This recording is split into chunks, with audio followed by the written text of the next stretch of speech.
Next to Southeast Asia, the nation of Myanmar, also known as Burma, is home to one of the most persecuted minorities in the world. That, according to the UN. They are Muslims known as the Rohingya, and human rights groups say they have been recent targets of ethnic cleansing by their Buddhist neighbors. John Sparks of Independent Television News reports on the dangerous journey for those who try to leave. On a windswept stretch of the Bangladesh coast, there is a ragged-looking settlement hidden amongst the trees, home to thousands of people who fled from neighboring Burma. They're Rohingya Muslims fleeing vicious ethnic violence in their homeland. But few want to stay, however. They've come here to find themselves a ship. They want to escape, and these people are desperate.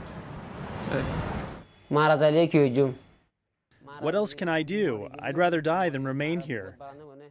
The people call us terrible names and the police put us in jail. It's the same situation in Burma. What would you do?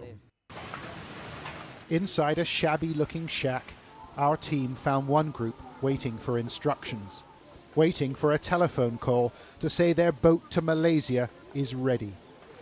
Recruited by brokers, they've been waiting here for days. Some young, some old, all determined to leave. The brokers have charged them £200 each, but the true cost of this crossing will be much higher. Rohingya board vessels off Burma or Bangladesh with one basic aim. They want to be taken south, past Thailand and on to Malaysia, where they're permitted to stay.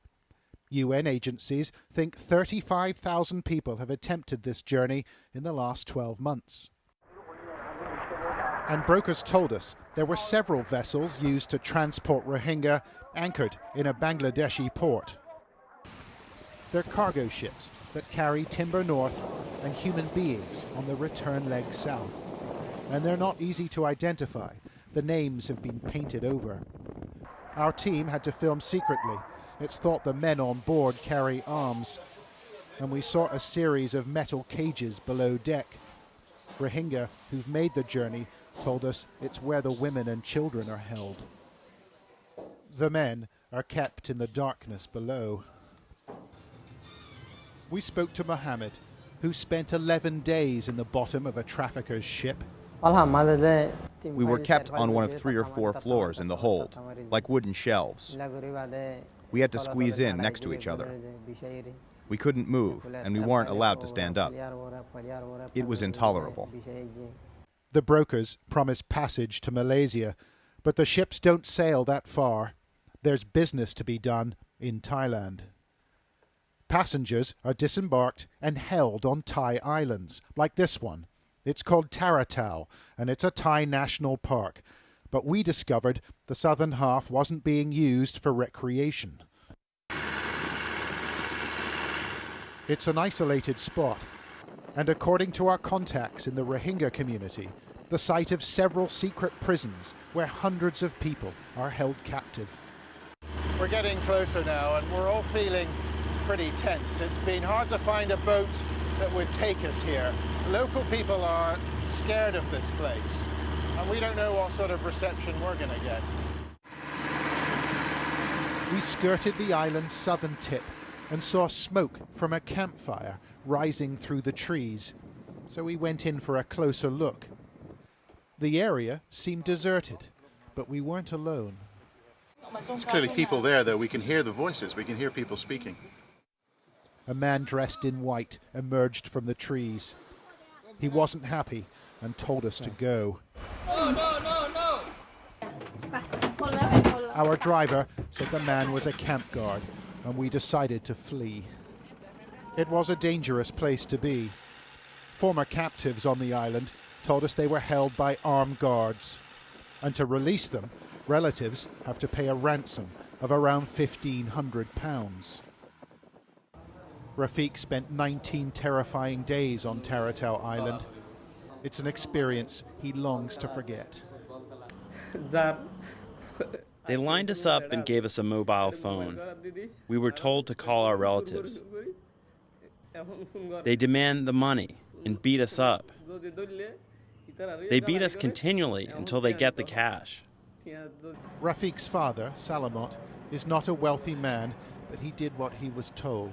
He sold his cattle to free his son. And if prisoners are unable to get the money to raise the ransom, well, they're sold as slave labor to Thai fishing boats, we're told. Here's Mohammed. If you can't raise the money, you get sold to fishermen. The brokers warn you about it. If your relatives don't have money, we'll sell you. Allegations of forced labor on Thai fishing boats have surfaced before, but the mass trafficking of Rohingya is cloaked in secrecy. However, we managed to meet a member of a trafficking gang. He called himself Bo and told us he was in charge of security on Taratau Island. I asked him whether he beats the prisoners. We beat them to make an example of them.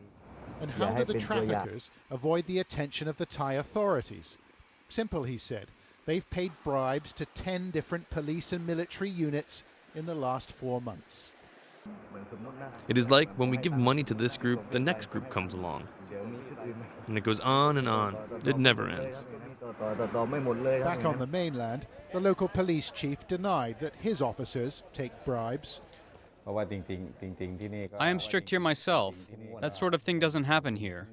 The police and the military here are well aware that Taratau Islands and others like it are used by human traffickers. You know that? I know, but we don't have the resources we need to keep an eye on them all the time. The provincial police don't have a boat, for example.